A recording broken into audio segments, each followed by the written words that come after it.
अस्सलाम वालेकुम नाजरीन, मैं हूं कुर्बान बलोच। कहते हैं कि मुश्किल आ जाए तो साया भी साथ छोड़ देता है। ये चीज़ें सुनी थी और प्रैक्टिकल लाइफ में कई कई चीज़ें देखी हैं, लेकिन जिस तरह साया वज़ीर-ए-आज़म इमरान खान और सरदार उस्मान बुज़दार का साथ छोड़ रहा है या छोड़ा है, ऐसी सूरत हाल मेरे ख्याल में कभी देखी नहीं है।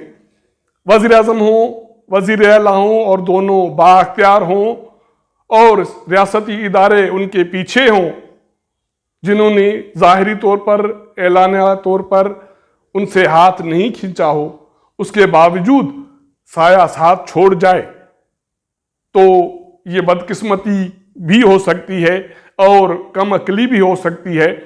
लेकिन एक बात ज़रूर ये कहूँगा कि वज़ीर-ए-आज़म इमरान खान इस सूरत हाल के बावजूद अपोजिशन के सामने झुकने के लिए तैयार नहीं है, वो बार्गेनिंग के लिए तैयार नहीं है।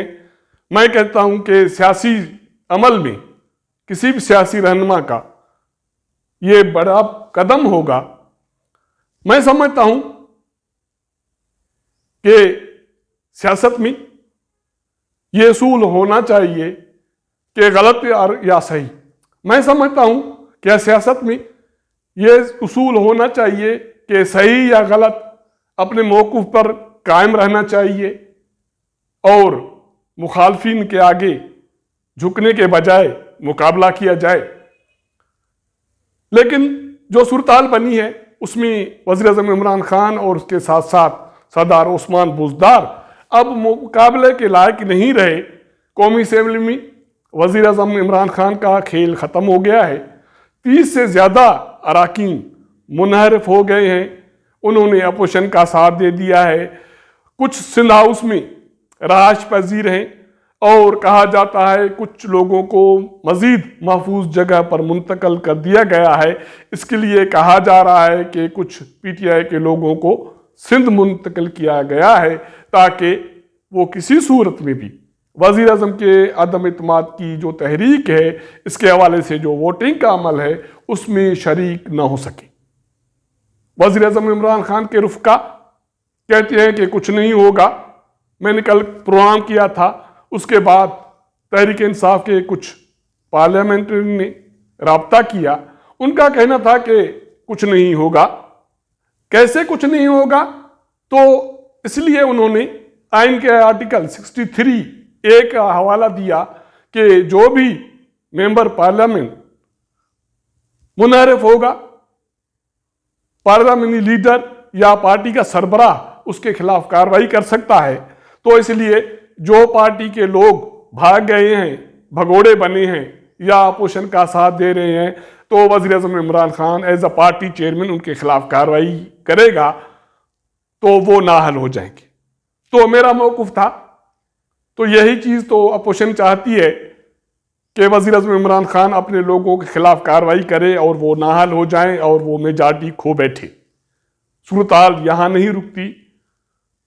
सुना जा रहा है, कहा जा रहा है कि पंजाब असेंबली में भी 20 से ज़्यादा तहरीक इंसाफ के अराकीन ने सरदार उस्मान बुज़दार का साथ छोड़ दिया है। इसकी तस्दीक हमजा शहबाज ने की है। वो कहते हैं कि सरदार उस्मान बुज़दार अक्सरियत खो बैठे हैं, तो बेहतर है कि वो भी घर चले जाएं जिस तरह वज़ीर-ए-आज़म अक्सरियत खो बैठे। जुम्मे का दिन है और पाकिस्तान की सियासत में इस दिन की एक अहमियत इस हवाले से रही है कि कहते हैं कि साबिक़ वज़ीर-ए-आज़म मियां नवाज शरीफ के खिलाफ माजी में जो भी कार्रवाई हुई, जो अदालती फैसले आए, वो जुम्मे के दिन आए और जुम्मा उस पर भारी पड़ा है।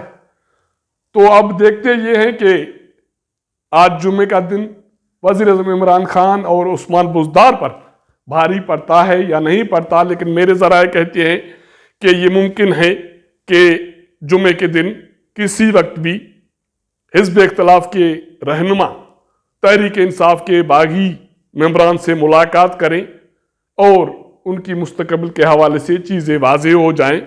और यह भी हो सकता है कि पंजाब असेंबली के कुछ अराकीन 20 से ज़्यादा जिनका तादाद है वो भी सरदार उस्मान बुज़दार के खिलाफ बगावत का ऐलान कर दे।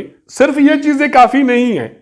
जैसे मैंने शुरू में जिक्र किया कि मुश्किल हालात हों तो साया साथ छोड़ जाता है, तो यही सूरत हाल इमरान खान के साथ है, सरदार उस्मान बुज़दार के साथ होने जा रहा है। वो इस तरह कि इस्लामाबाद हाई कोर्ट ने वज़ीर आज़म इमरान खान और असद उमर की दरख्वास्तें मुस्तरद कर दी थी। उन्होंने इस्लामाबाद हाई कोर्ट में इलेक्शन कमीशन ऑफ पाकिस्तान के खिलाफ दरख्वास्त दायर की थी कि उनको नोटिस जारी करने का अख्तियार नहीं है, क्योंकि वो इलेक्शन मुहिम पर गए हैं, तो कानून मौजूद है, आज जारी कर दिया गया है।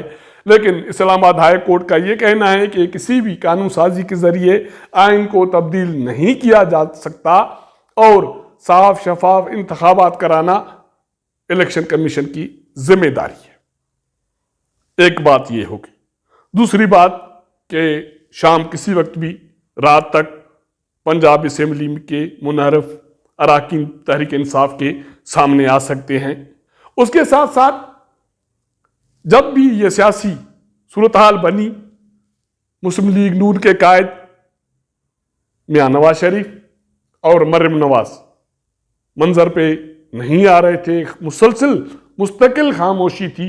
अब बड़ी खबर यह है कि मरियम नवाज मंजर पे आ गई है। मुस्लिम लीग नून ने इस्लामाबाद की तरफ मार्च करने का शेड्यूल जारी कर दिया है, जिसकी सरबराही मरियम नवाज करेगी। हमजा शहबाज उसके साथ मौजूद होंगे। शेड्यूल के मुताबिक मुस्लिम लीग नून का कारवां 24 मार्च को लाहौर से इस्लामाबाद की तरफ रवाना होगा। मरियम नवाज उसकी सरबराही करेंगी।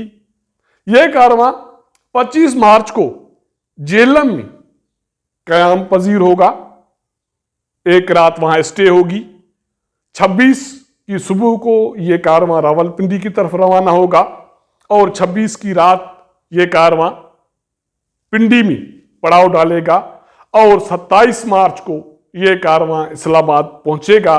यह कहा जा रहा है कि मुमकिन है कि पीडीएम का ये जो मार्च है या इस्लामाबाद में 27 मार्च का जो जलसा है, ये शायद एक दिन में ख़त्म ना हो, ये 1-2 दिन इस्लामाबाद में ठहर सकता है। इस सूरत हाल से यह साबित होता है कि मियां नवाज शरीफ और मरियम नवाज इस सारी मूव में अपनी पार्टी के साथ हैं, उनके बेग पर खड़े हैं। कुछ सियासी रहनुमाओं की ये कोशिश है और रियासती इदारों की कोशिश है कि इस्लामाबाद में वज़ीर आज़म इमरान खान की तरफ से 27 मार्च को जिस जलसे का ऐलान किया गया है और पीडीएम का जलसा भी उसी दिन डी चौक पर होने जा रहा है, इन दोनों जलसों को टाला जाए, किसी भी तसादुम को टाला जाए, वरना यह मुमकिन है कि न रहे बांस न रहे बांसुरी।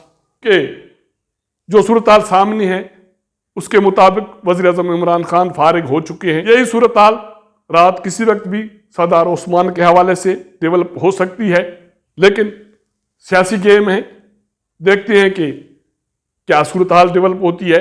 जो भी अपडेट होगी आपको शेयर करेंगे, आपको अपडेट करेंगे। अगर हमारा ये वीलॉग आपको पसंद आए तो अपने दोस्तों के साथ ज़रूर शेयर कीजिएगा, अपना फीडबैक ज़रूर दीजिएगा। आपके साथ मुलाकात करेंगे अगले प्रोग्राम में, तब तक इजाज़त दीजिएगा। अल्लाह हाफ़िज़।